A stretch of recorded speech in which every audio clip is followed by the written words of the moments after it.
Most people think emotional intelligence looks a certain way. They picture someone who always knows what to say, who never loses their temper, who somehow navigates every difficult conversation with perfect grace. But that's not what emotional intelligence actually looks like in everyday life. The truth is, people with genuinely high EQ often don't stand out. They don't give the most impressive speeches. They don't always fill the silence. Sometimes they're the person in the room who says almost nothing, and somehow everyone feels better for it. Today we're looking at 10 habits that seem completely ordinary, habits you might not even think twice about, but that psychology tells us are genuine signs of high emotional intelligence. And if you recognize yourself in any of these, it's worth pausing to understand what that actually says about you. Psychologist Daniel Goleman, who popularized the concept of emotional intelligence in the 1990s, described it as a set of skills that determine how well we navigate our own emotional world and the emotional worlds of others. It has 4 core components: self-awareness, knowing what you're feeling and why; self-regulation, managing those feelings rather than being managed by them; social awareness, reading the emotional states of others accurately; and relationship management, using all of the above to build and maintain meaningful connections. Notice what's not on that list: being naturally cheerful, having an answer for everything, never feeling overwhelmed. EQ has nothing to do with how positive you appear. It has everything to do with how honest and aware you are, with yourself and with others. Let's look at what that actually looks like in practice. Habit 1. Sitting with discomfort without reacting immediately. Someone criticizes something you worked hard on. Conversation takes an unexpected and uncomfortable turn. You receive news that throws everything off. And instead of reacting immediately, defending, deflecting, shutting down, or saying something you'll regret, you pause. From the outside, this might look like you have nothing to say, like you're slow to respond or easily thrown. Some people might even read it as weakness. But in the field of emotional regulation, this pause is everything. Psychologist Viktor Frankl wrote that between stimulus and response, there is a space, and in that space lies our freedom. People with high EQ have learned to inhabit that space, not because they don't feel the emotion, but because they've practiced the skill of not letting the emotion drive the car.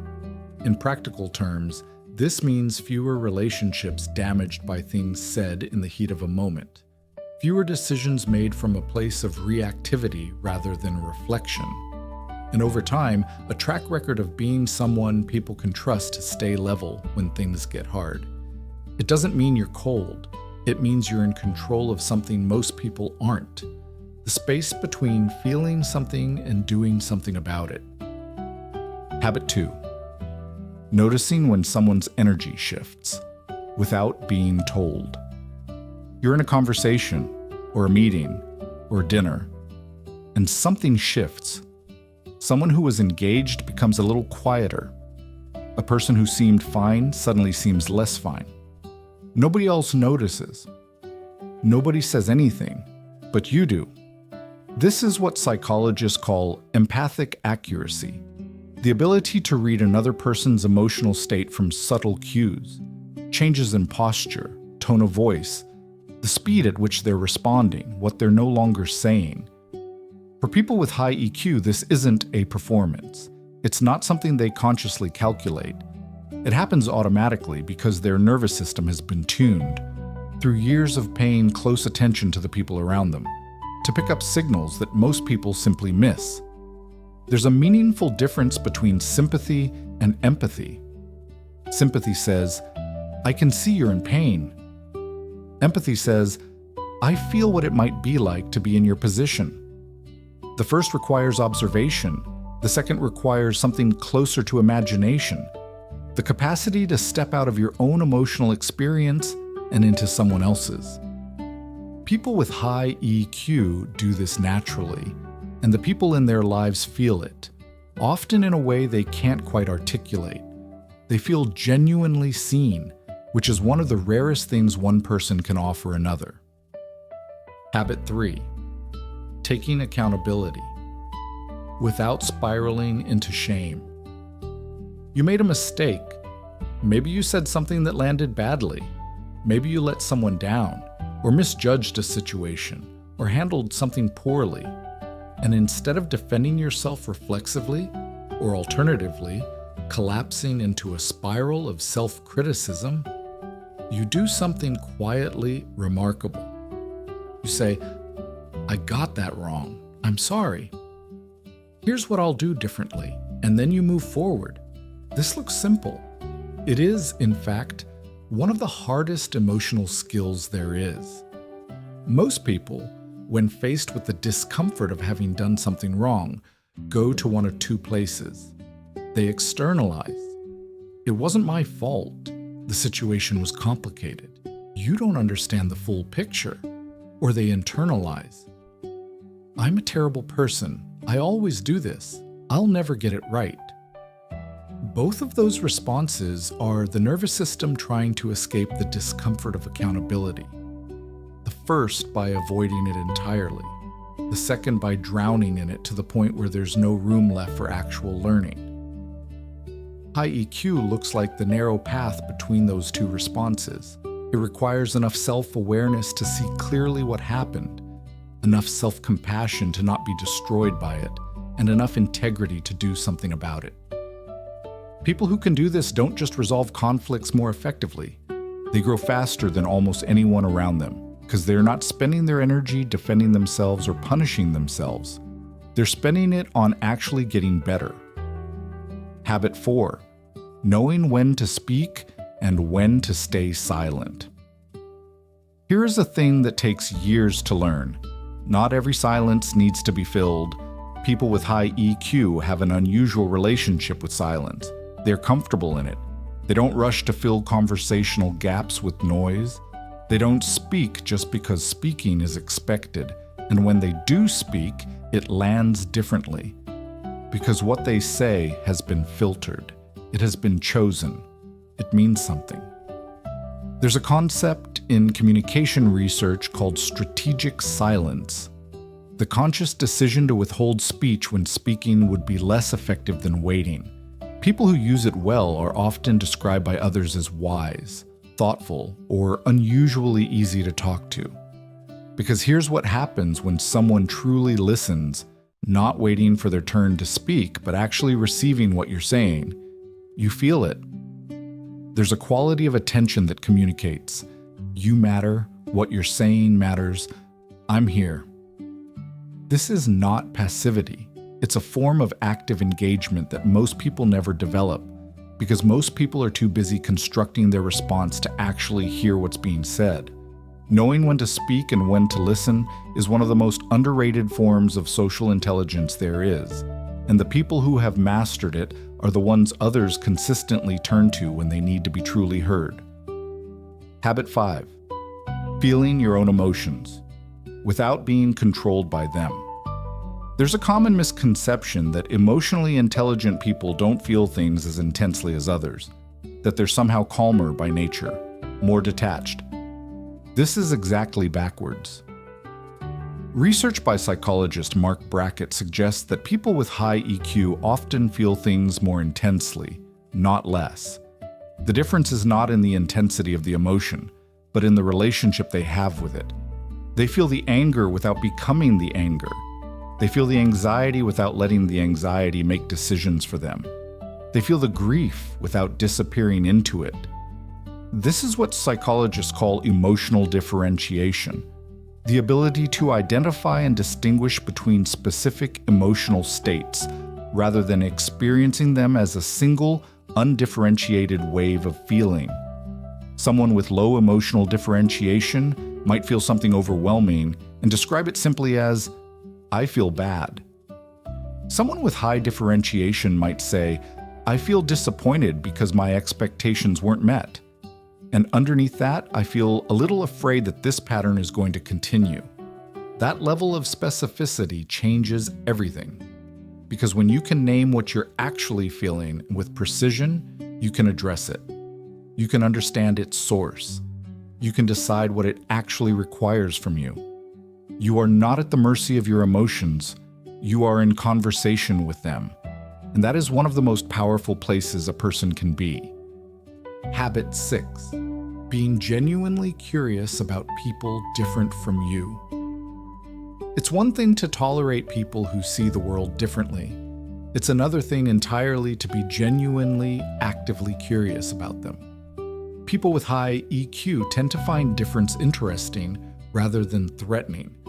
They ask questions not to challenge, but to understand. They can sit inside a perspective they disagree with and genuinely try to see what it looks like from the inside. This is related to what psychologists call integrative complexity, the ability to hold multiple perspectives simultaneously, to recognize nuance, and to resist the pull of easy binary thinking. In practice, it shows up as a kind of warmth toward people whose lives look nothing like yours. A mechanic, a philosopher, a child, someone from a culture you know nothing about. The person with high EQ finds each of them genuinely interesting in their own right. This isn't a performance of openness. It's the natural result of a nervous system that has learned to regulate its own threat response, enough to approach difference with curiosity rather than defensiveness. And the people on the other side of that curiosity feel something they rarely feel. They feel worth knowing. Habit 7.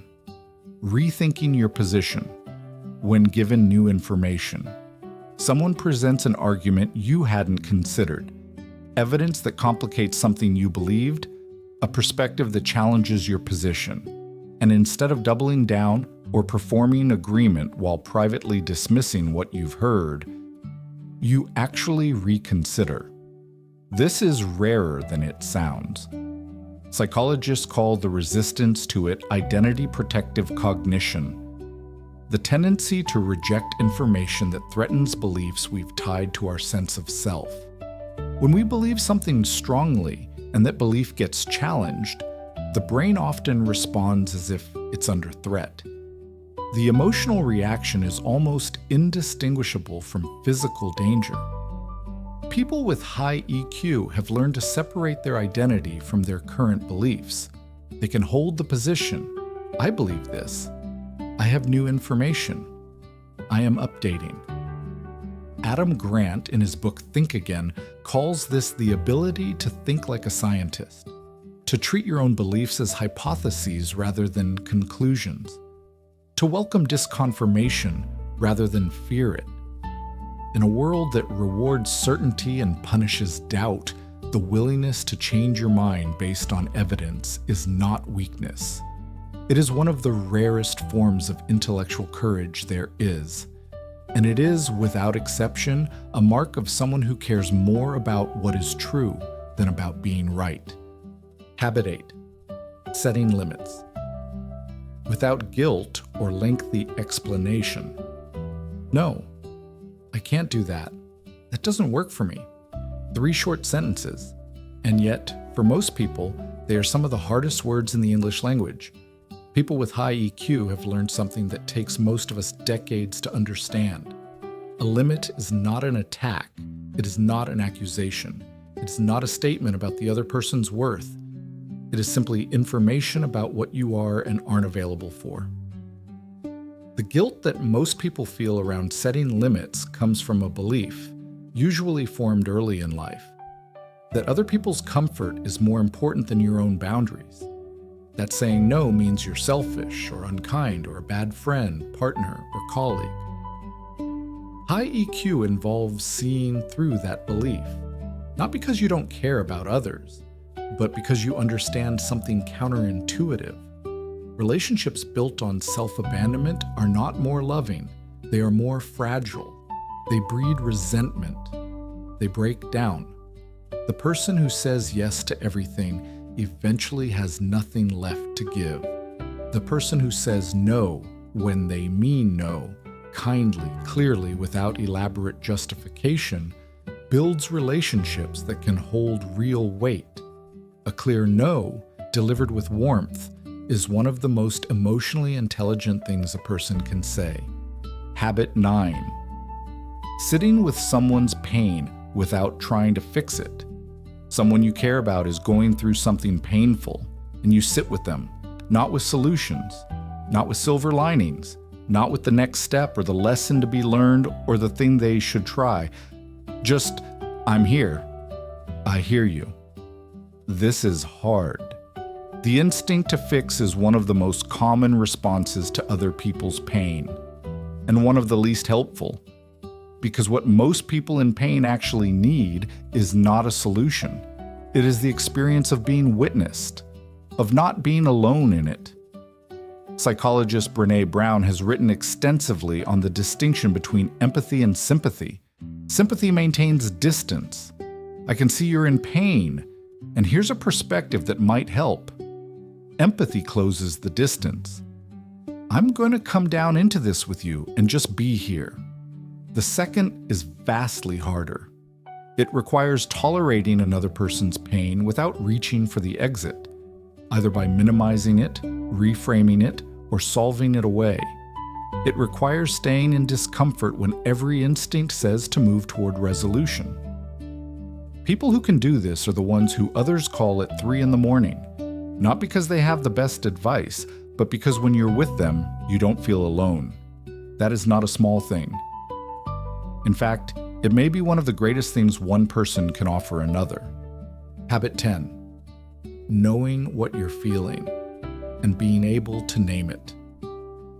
This one sounds simple. It is, in fact, the foundation of everything that comes before it. Before you can regulate your emotions, you have to know what you're feeling. Before you can be present with someone else's pain, you have to have some practice being present with your own. Before you can set a limit with clarity, you have to understand what you actually need. All of emotional intelligence runs through this. The ability to turn inward with honesty and answer the question, what am I actually feeling right now? And not just good or bad, not just stressed or fine, but specifically, am I feeling disappointed? Am I feeling afraid? Am I feeling lonely? Am I feeling a particular kind of grief that comes from recognizing that something I hope for isn't going to happen? Researcher Lisa Feldman Barrett calls this emotional granularity, the ability to construct fine-grained, nuanced emotional experiences rather than broad, undifferentiated ones. Her research shows that people with higher emotional granularity have better mental health outcomes, make better decisions under stress, and bounce back from negative events more quickly. Naming what you feel doesn't trap you in it. It does the opposite. Neuroscience research by Matthew Lieberman at UCLA found that labeling an emotion reduces its intensity. That the act of putting a feeling into words literally changes the brain's response to it. Knowing what you feel is not a passive act. It is one of the most active and one of the most courageous things a person can do. 10 habits. None of them dramatic. None of them requiring a particular kind of personality or a particular kind of life. Emotional intelligence is not something you either have or you don't. It is a set of skills, like any other skills, that can be practiced, developed, and strengthened over time. And the starting point is always the same: awareness, noticing what you're feeling, noticing what others are feeling, slowing down enough to choose how you respond rather than simply reacting. If you recognized yourself in any of the habits we explored today, even partially, even inconsistently, that recognition itself is a form of EQ, because the people who most need to develop emotional intelligence are, by definition, the least likely to be watching a video like this one. The fact that you're here, asking these questions about yourself, is not a small thing. Keep going, it's worth it. If this video was useful to you, sharing it is one of the kindest things you can do, because these are conversations most people are not having, and they probably should be. We'll see you in the next one.